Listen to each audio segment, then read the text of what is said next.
என்ன சொல்றான்? உங்களை நல்லவர்களாய் கெட்டவர்களாய் வாழ வைப்பதில் நட்புக்கு மிகப்பெரிய இடம் இருக்கிறது. பெருமானுக்கு சொல்வாங்க,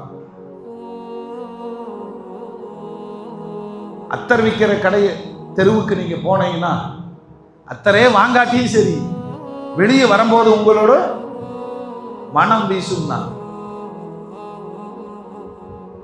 கொல்லம்பற்றையின் அருகில் நீங்கள் கடந்து சென்றால், வேலையே செய்யாவிட்டாலும் சரி, அதை கடந்து செல்லும் பொழுது புகையினுடைய துர்வாடை வீசும் என்றார்கள் பெருமானார். யாரோடு பழகுகிறீர்களோ அந்த சகவாசத்தின் வெளிப்பாடு உங்களிடத்தில் வரும். அதிகமான இளைஞர்களுக்கு இந்த ஃப்ரெண்ட்ஷிப் மேல ஒரு மிகப்பெரிய ஈர்ப்பு இருக்கிறது. அது வயது வரைமுறையற்ற எல்லை இல்லாத சுதந்திரம்.